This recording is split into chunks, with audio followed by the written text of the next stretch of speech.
नमो यंताणं नमो सिद्धाणं नमो आर्याणं नमो वज्रायाणं नमो लोहे सवसावणं।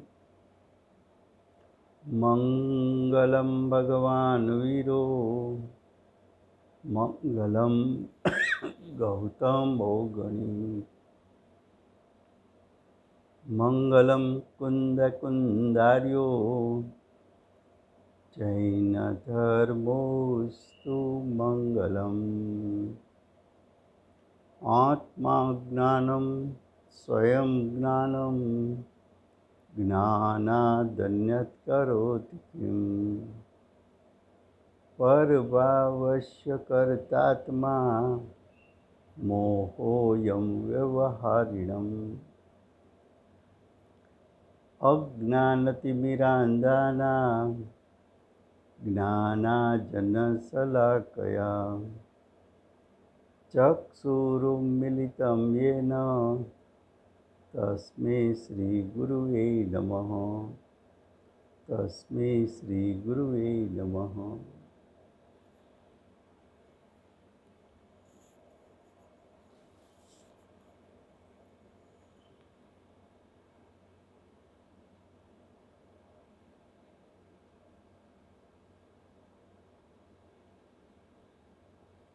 ये जैन सिद्धांत प्रश्नोत्तर माला है, उसका अधिकार 8वां। उसमें नई का प्रकरण चलता है। नई के प्रकरण में प्रश्न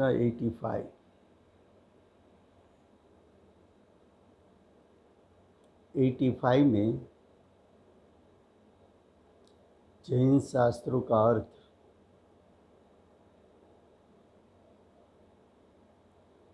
समझाने की पद्धति बताई है कि जैन शास्त्र पढ़ना है तो उसको समझने की 5 प्रकार है। जैन शास्त्रों का अर्थ करना है तो 5 प्रकार से करना है।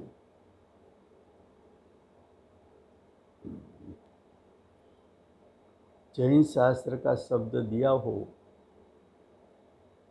या वाक्य दिया हो तो उसका शब्दार्थ क्या होता है,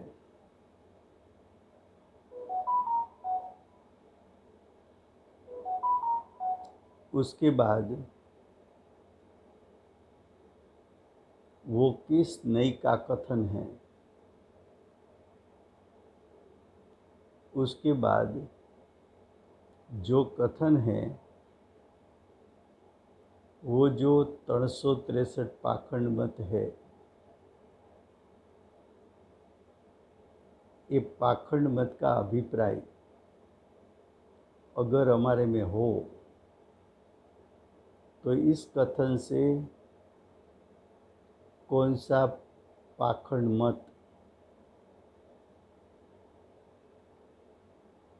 मिथ्या है वो सिद्ध होता है। उसको मतार्थ कहते हैं। चौथा आगमार्थ। आगम यानी सिद्धांत शास्त्र। तो यहाँ जो शब्द लिखा है उसका सिद्धांत अनुसार अर्थ क्या है।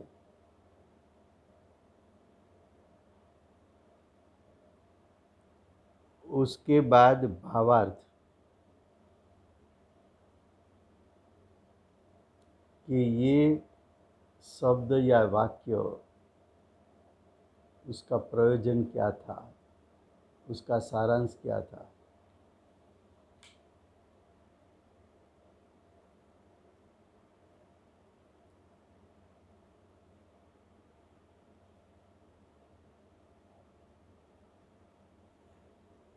फिर से जैन शास्त्र का अर्थ करना है तो 5 पद्धति से करना है। शब्द का अर्थ क्या है उसको शब्दार्थ कहते हैं। किस नई का कथन है उसको नयार्थ कहते हैं। किस पाखंड मत का खंडन होता है उसको मतार्थ कहते हैं।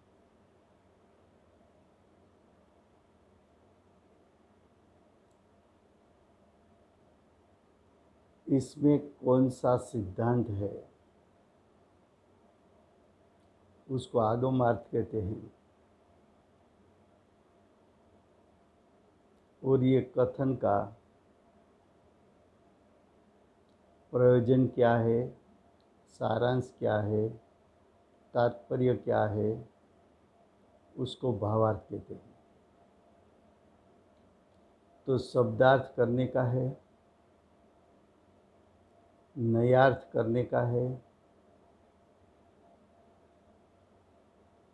मतार्थ करने का है,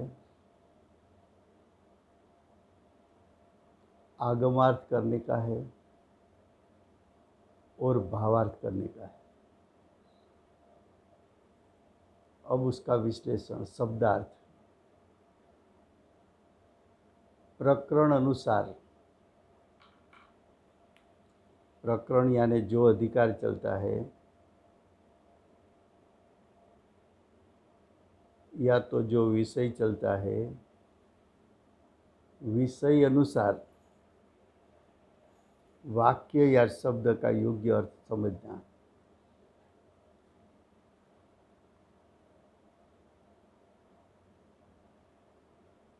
उसको शब्दार्थ कहते हैं। तो जो अधिकार है उसमें जो वाक्य दिया है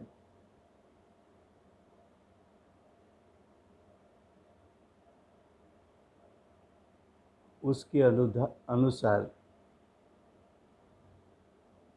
शब्द का अर्थ करना चाहिए। अब नया अर्थ, ये जो ज्ञानी ने वचन कहा वो किस नई का वाक्य है। निश्चय नई का वाक्य है, व्यवहारिक का वाक्य है, द्रव्यार्थिक नई का वाक्य है, पर्यार्थिक नई का वाक्य है। और नयों के भी अनेक प्रकार के भेद है, तो उसमें किस भेद का ये वाक्य है।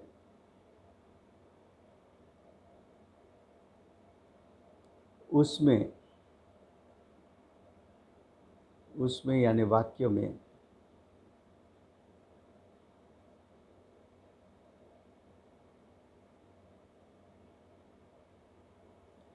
भेद, निमित्त आदि का उपचार बतलाने वाला व्यवहार का कथन है या वस्तु स्वरूप बतलाने वाले निश्चय नहीं का कथन है। तो आपको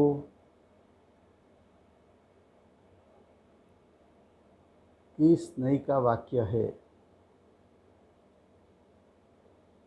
तो किस એટલે निश्चय नहीं का वाक्य है कि व्यवहार नहीं का।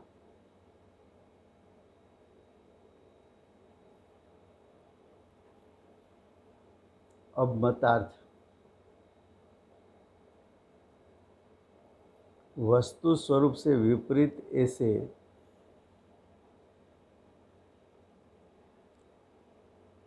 किस मत जो वस्तु स्वरूप से विपरीत वर्णन करने वाला, वैसे तो 363 मत है।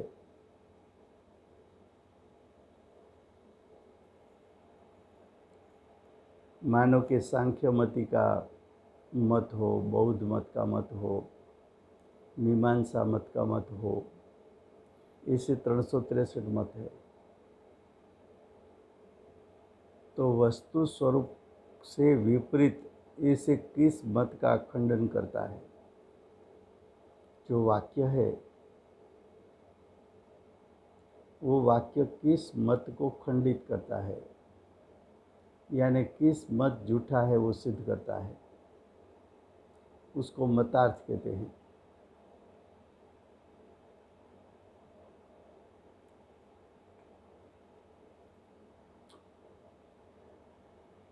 ये जो 363 मत है वो सब मत एकांत मत है।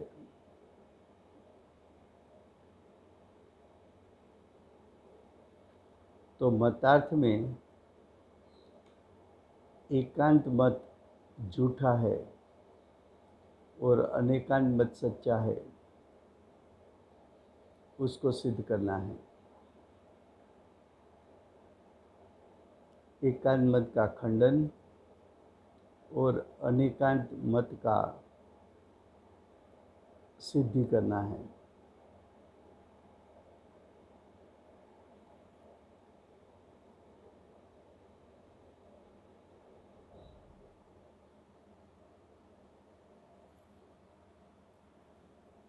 तो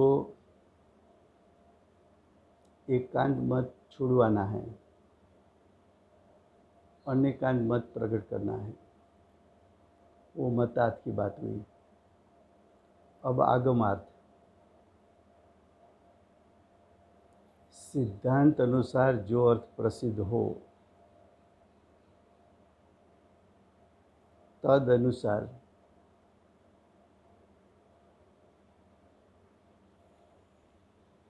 अर्थ करना, तद अनुसार अर्थ करना वो आगमार्थ है।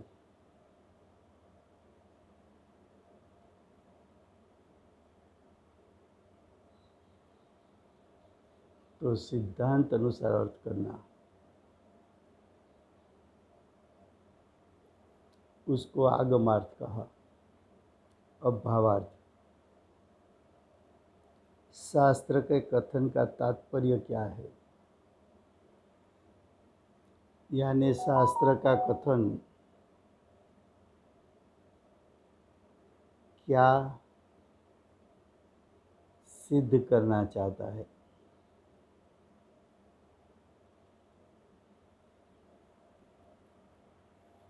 या शास्त्र के कथन का सार क्या है।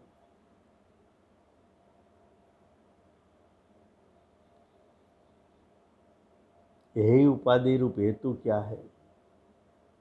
जो कथन है वो यही करने जैसा है कि उपाधि करने जैसा।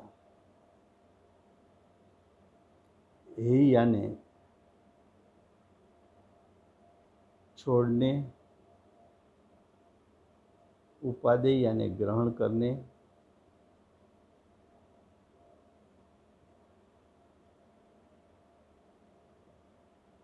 करने का हेतु, हेतु यानी कारण। जो शास्त्र का कथन है वो क्या सिद्ध करना चाहते हैं, उसमें से ही करना जैसा है कि उपाधि करने जैसा है।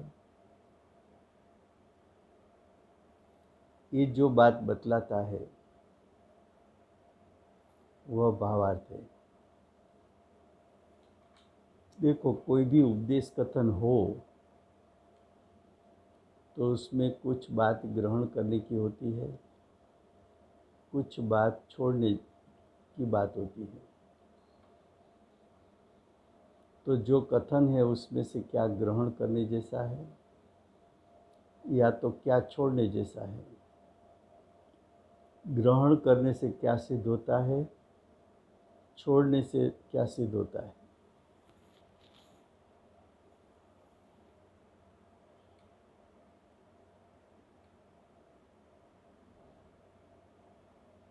निरंजन ज्ञानमयी परमात्मा द्रव्य ही उपाधि है। शास्त्र को सिद्ध क्या करना है, कि कसाई रहित ज्ञानमय परमात्मा द्रव्य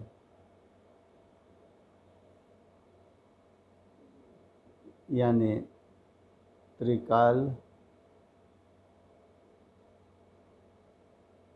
शुद्ध द्रव्य ही उपाधि है। उसके सिवा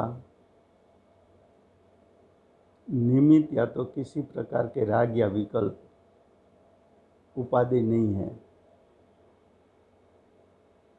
ये कथन का भावार्थ समझना। किसी भी वाक्य हो उसमें से आपको त्रिकाल शुद्ध स्वभाव तक जाना है।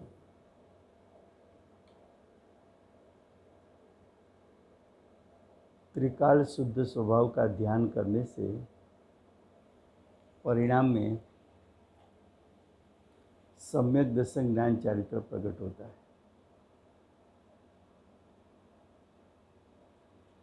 तो आपको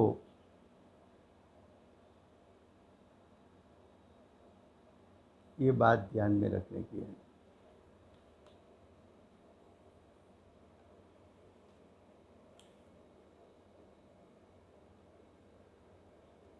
अब क्वेश्चन 86,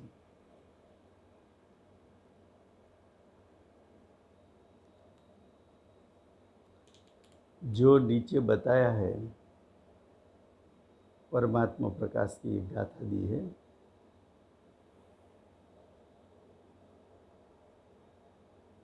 उसको उसका शब्दार्थ क्या है, उसका नयार्थ क्या है,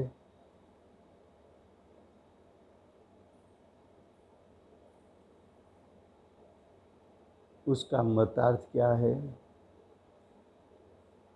उसका आगमार्थ क्या है और उसका भावार्थ क्या है, 5 प्रकार से उसका अर्थ करो।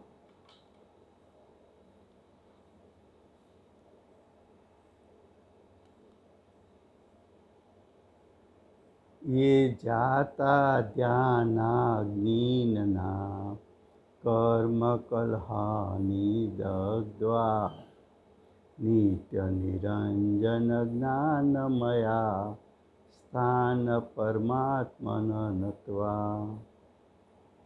ये परमात्मा प्रकाश की गाथा है। उसका उत्तर शब्दार्थ, जो ध्यान अग्नि ना, ध्यानाग्नि, तो ध्यान रूपी अग्नि से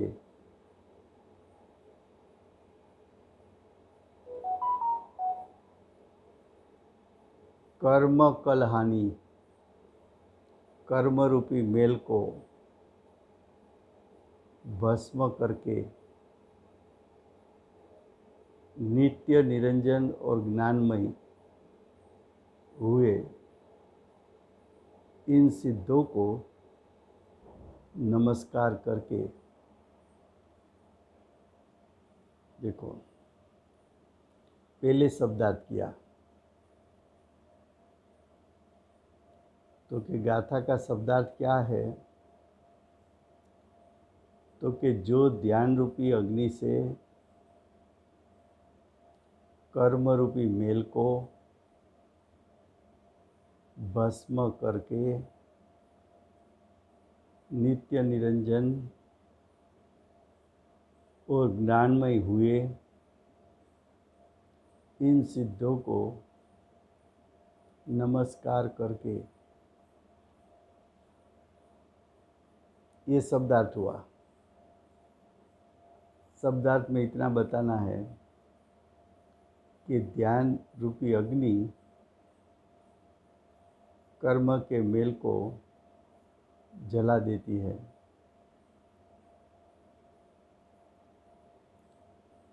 और जो नित्य निरंजन ज्ञानमय सिद्ध परमात्मा नमस्कार करने योग्य है। अब उसका नया अर्थ, कर्ममल भस्म करके सिद्ध हुए। ये जो वाक्य था उसमें सिद्ध क्या किया, तो कि कर्म भस्म करने के, कर्म को भस्म करके सिद्ध हुए। तो ये कथन पर्यार्थिक नेकी मुख्यता से है। क्यों? कर्ममल,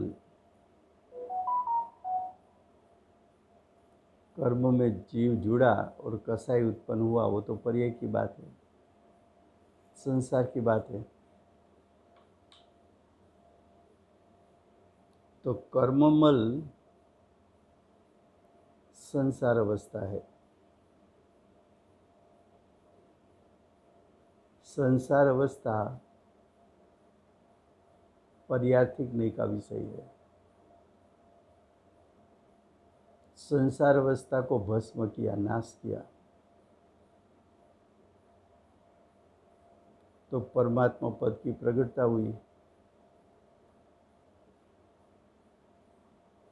सिद्ध पद प्रकट हुआ।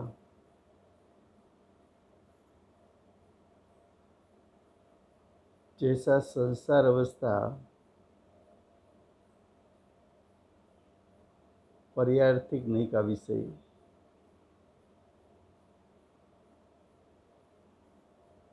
उसी प्रकार सिद्ध अवस्था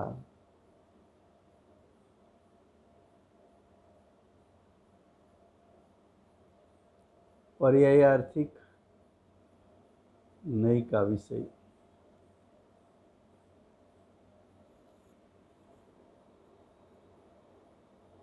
तो इस गाथा में पर्यार्थिक नेकी की मुख्यता है।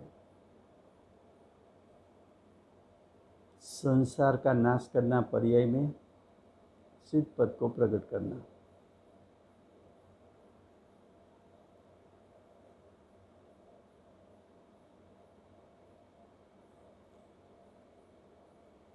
उसका अर्थ यह है कि उन्होंने पहले कभी सिद्ध पर्याय प्राप्त नहीं की थी,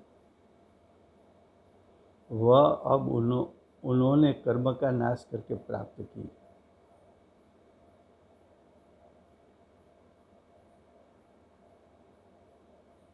द्रव्यार्थिक नहीं से तो यानी शक्ति रूप सामर्थ्य की अपेक्षा से तो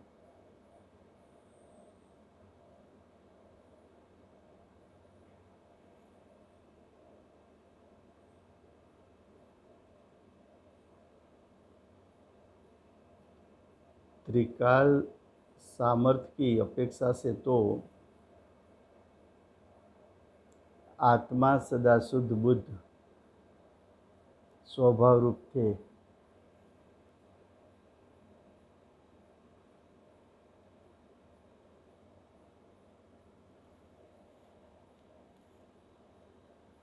शुद्ध नहीं से वे शक्ति रूप शुद्ध थे ही, और पर्यार्थिक नहीं से व्यक्ति रूप शुद्ध हुए। तो इस कथन पर्यार्थिक नहीं की मुख्यता से है। पहला शब्दार्थ किया, बाद में नया अर्थ किया, मतार्थ। नित्य निरंजन और ज्ञानमयी, इस कथन में नित्य विशेषण एकांतवादी बौद्धों के मत का परिहार करता है।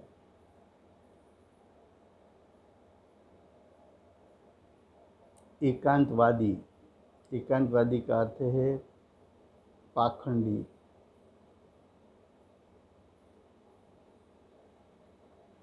पाखंडी का अर्थ है पाखंडी का अर्थ है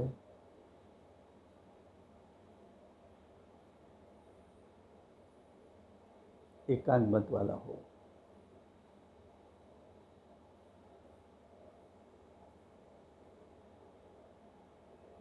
पाखंडी बौद्धों के मत का परिहार करता है। जो आत्मा को क्षणिक मानते हैं।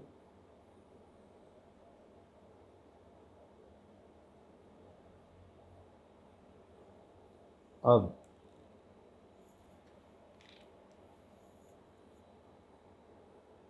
निरंजन विशेषण से नैयायिक मत का खंडन करता है।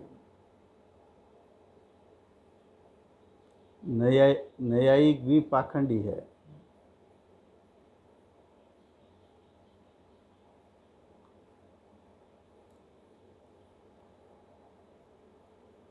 उसका मत का खंडन करता है। कल्पकाल पूरा होने पर सारा जगत शून्य हो जाता है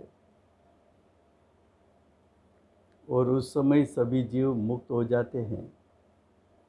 तब सदा शिव को जगत उत्पन्न करने की चिंता होती है और मुक्त हुए सर्व जीवों को कर्म रूपी अंजन का संयोग करके उन्हें पुनः संसार में फेंकते हैं। देखो न्यायिक की मान्यता कैसी है कि एक बार सिद्ध हो गए, उसके बाद फिर से भगवान उसको कर्म का संग करा के फिर से संसार में फेंकेंगे। तो ऐसे जो झूठे मत है, ऐसा झूठा जो मतार्थ है, जो एकांत मत है, विपरीत मत है, उसका यहाँ खंडन किया है। अब आगे, सिद्धों का भाव कर्म द्रव्य कर्म नौ कर्म रूपी अंजन का संयोग कभी होता ही नहीं।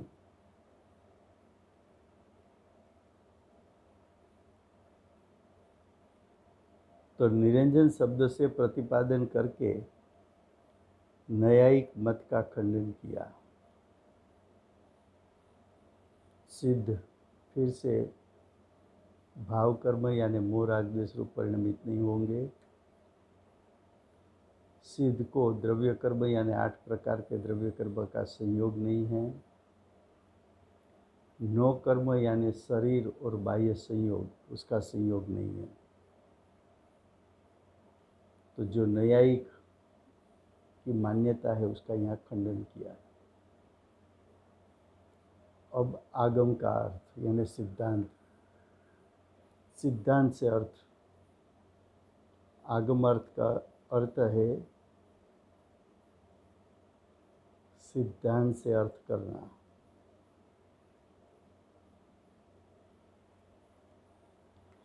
अनंत गुणात्मक सिद्ध परमेष्टि संसार में मुक्त हुए हैं।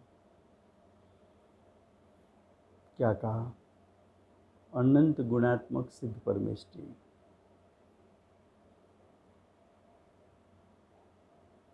संसार से मुक्त हुए हैं। इस सिद्धांत का अर्थ प्रसिद्ध है। सिद्ध किसको कहे? जो संसार से मुक्त हो, भाव कर्म द्रव्य कर्म नौ कर्म से मुक्त हो।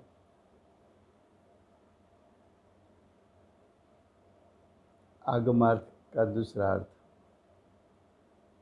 निरंजन ज्ञानमयी परमात्मा द्रव्य आदरणीय है। आदरणीय यानी उपादेय है।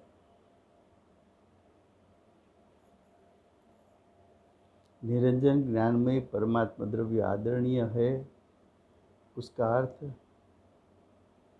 उसका ध्यान करने जैसा है।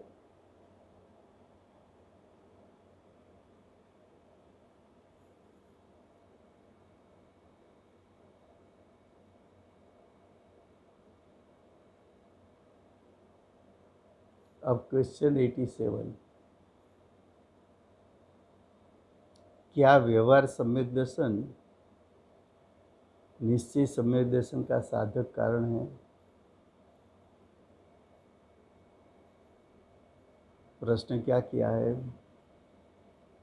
व्यवहार सम्यक दर्शन साधन और निश्चय सम्यक दर्शन उसका साध्य। तो दोनों के बीच में साधन साध्य संबंध है।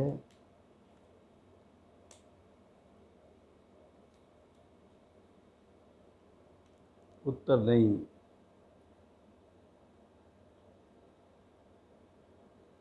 क्यों? तो कि व्यवहार सम्यक दर्शन तो विकार है, क्योंकि व्यवहार सम्यक दर्शन है वो तो शुभ भाव है।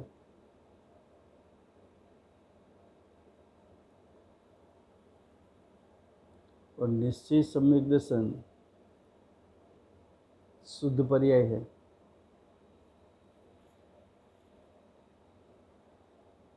व्यवहार सम्यक दर्शन अशुद्ध पर्याय है।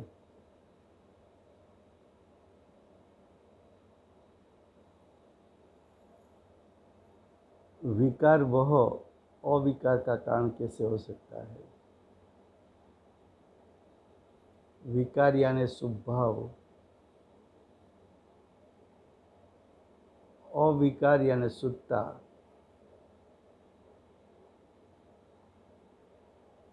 तो शुभ भाव शुद्धता का कारण कैसे हो सकता है? इसलिए व्यवहार सम्यक दर्शन निश्चय सम्यक दर्शन का कारण नहीं हो सकता।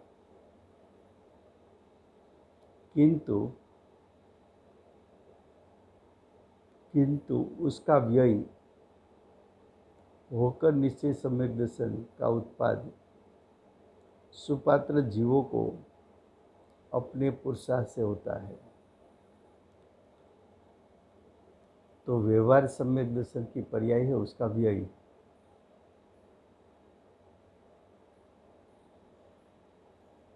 और निश्चय सम्यक दर्शन की पर्याय का उत्पाद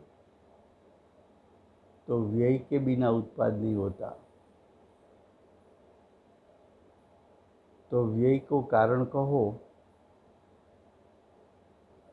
और उत्पाद को कार्य कहो, तो ऐसा कारण कार्य कह सकते हो। लेकिन उसका अर्थ ये नहीं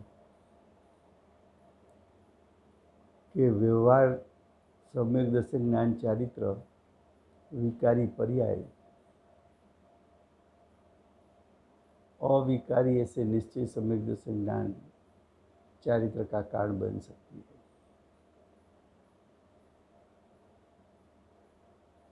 शास्त्रों में जहाँ व्यवहार सम्यक दर्शन को निश्चय सम्यक दर्शन का कारण कहा है, वहाँ व्यवहार सम्यक दर्शन का अभाव रूप कारण कहा है।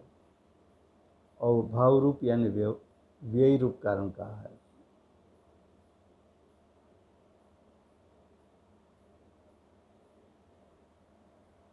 ऐसा समझना चाहिए। उसके कारण दो प्रकार के हैं, निश्चय और व्यवहार नहीं। निश्चय कारण तो अवस्था रूप होने वाला द्रव्य संयम है। व्यवहार कारण पूर्व पर्याय का व्यय होता है। तो जहाँ व्यवहार सम्यक दर्शन को निश्चय सम्यक दर्शन का कारण कहा, वहाँ इतना बताना है कि व्यवहार सम्यक दर्शन का जब तक नाश नहीं होगा तब तक निश्चय प्रकट नहीं हो सकता। अब क्वेश्चन 88,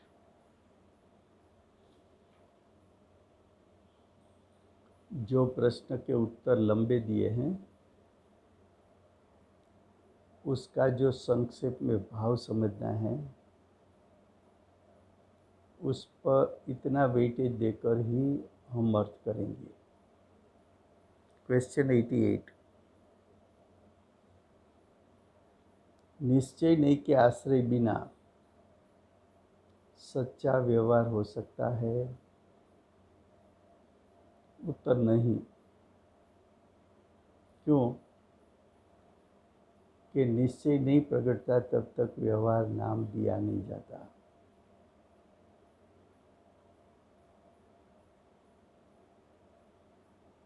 निश्चय नहीं के आश्रय बिना सच्चा व्यवहार हो सकता है, तो कि नहीं, क्यों?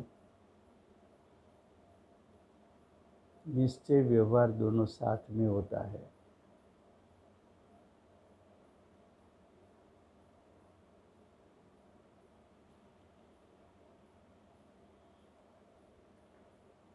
व्यवहार है तो व्यवहार का अर्थ क्या? तो कि शुद्धता के साथ जो स्वभाव है उसको व्यवहार कहा। लेकिन जिसको शुद्धता प्रकट नहीं हुई हो उसके स्वभाव को व्यवहार नहीं कहा।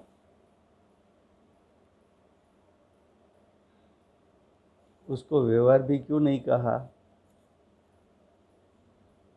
तो कि जिसको शुद्धता प्रकट नहीं हुई है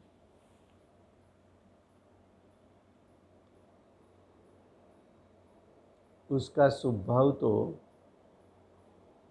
मिथ्यात्व और चार कसाई सहित है, तो अनंत संसार का कारण है, तो उसको व्यवहार भी नाम नहीं दिया।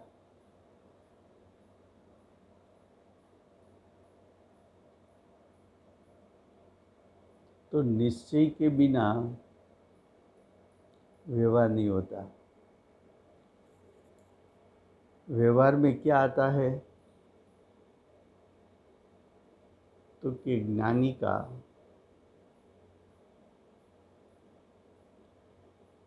स्वभाव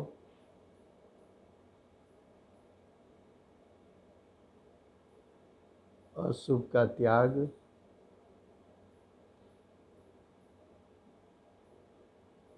शरीर की क्रिया और बाह्य त्याग,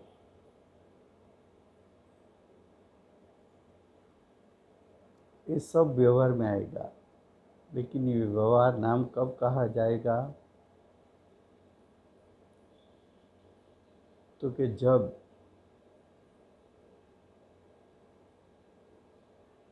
शुद्धता प्रकट हो, निश्चय यानी परिणाम में शुद्धता प्रकट हो, वो शुद्धता के साथ स्वभाव है तो व्यवहार, वो शुद्धता के साथ स्वभाव और अशुभ का त्याग है तो व्यवहार, वो शुद्धता के साथ स्वभाव अशुभ का त्याग शरीर की क्रिया हो तो व्यवहार।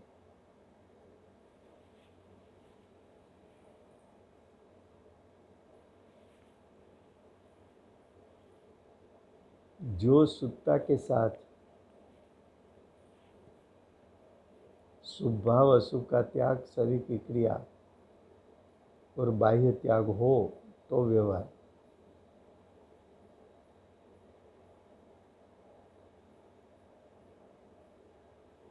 अज्ञानी ऐसा मानता है कि व्यवहार का आश्रय से धर्म होता है, तो स्वभाव के आश्रय से, अशुभ के त्याग से, शरीर की क्रिया से कि बाह्य त्याग से धर्म नहीं होता। धर्म तो ज्ञायक की सन्मुख होने से होता है। धर्म तो आत्मा के त्रिकाल शुद्ध स्वभाव का ध्यान करने से होता है।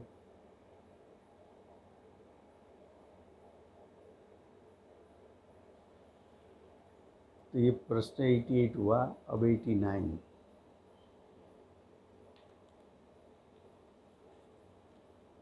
मिथ्या दृष्टि और सम्यक दृष्टि जीव के धर्म संबंधी व्यवहार में क्या अंतर है?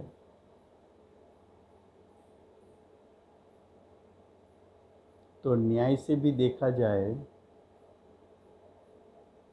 तो सिंपल तर्क लगाओ कि सम्यक दृष्टि का परिणाम और मिथ्या दृष्टि का परिणाम, यानी ज्ञानी का परिणाम और अज्ञानी का परिणाम समान हो सकता है? तो कि एक ज्ञानी है दूसरा अज्ञानी है तो समान कैसे होगा?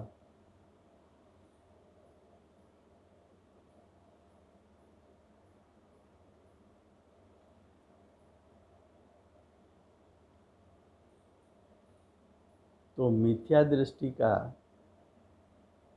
धर्म संबंधी व्यवहार और ज्ञानी का सम्यक दृष्टि का धर्म संबंधी व्यवहार, दोनों में अंतर है कि नहीं है, ऐसा प्रश्न है। तो कि एक मिथ्या दृष्टि कहा दूसरा सम्यक दृष्टि,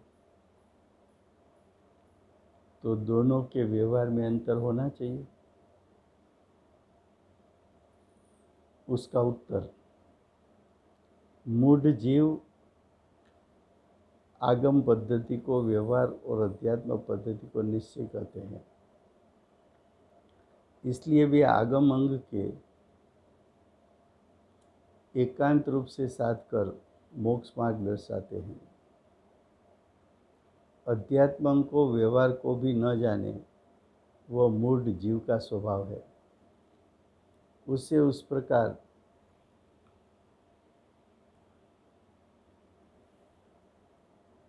सूझेगा ही कहाँ से,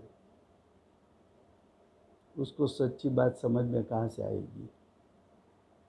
क्योंकि आगम अंग बाह्य क्रिया रूप प्रत्यक्ष प्रमाण है, उसका स्वरूप साधना सरल है। उसका अर्थ क्या? शरीर आदि की क्रिया करना वो दिखने में आती है और वो सहज है, वो कर सकता है। वो बाह्य क्रिया करता हुआ शरीर आदि की क्रिया किया, उपवास किया, 5 महाव्रत लिया, समिति लिया, गुप्ति लिया, कोई 11 परिमा ली, लेकिन उसके शुभ भाव की और शरीर की क्रिया की, लेकिन सुत्ता नहीं की। उसको मूढ़ जीव मोक्ष मार्ग का अधिकारी मानता है। किंतु अंतर्गर्भित अध्यात्म रूप क्रिया, क्या कहा? अंतर्गर्भित अध्यात्म क्रिया यानी सुत्ता, परिणाम की सुत्ता, उस क्रिया को अज्ञानी मूढ़ जानता ही नहीं है। अंतर्दृष्टि के अभाव से अंतर क्रिया दृष्टिगोचर नहीं हो सकती, इसलिए मिथ्या दृष्टि जीव मोक्ष मार्ग प्रकट करने में असमर्थ है। तो मिथ्या दृष्टि की प्रवृत्ति स्वभाव रूप है, शरीर की क्रिया है, बाह्य का त्याग है, लेकिन अंतर्दृष्टि नहीं है। तो मिथ्या दृष्टि को सम्यक दर्शन प्राप्त नहीं होता, मोक्ष मार्ग प्राप्त नहीं होता, मोक्ष प्राप्त नहीं होता। सम्यक दृष्टि को अंतर्लीनता है, अंतर्लीनता पूर्वक स्वभाव भी होता है, शरीर की क्रिया भी होती है और बाह्य त्याग भी होता है। तो सम्यक दृष्टि मोक्ष मार्ग और उसका फल मोक्ष की प्राप्ति कर सकता है। समय हुआ है।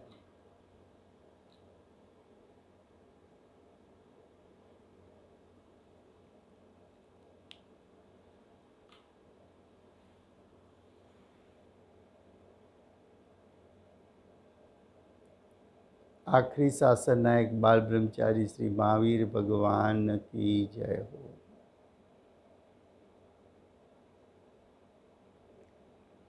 कलिकाल सर्वज्ञ श्री कुंदकुंदाचार्य देव की जय हो। वर्तमान में भावश्रुत पूर्वक द्रव्य श्रुत धारा बहाने वाले परम कृपाणु श्री सद्गुरुदेव की जय हो।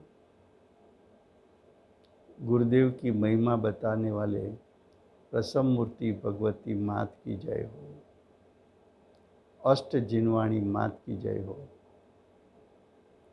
परम दिगंबर जैन धर्म की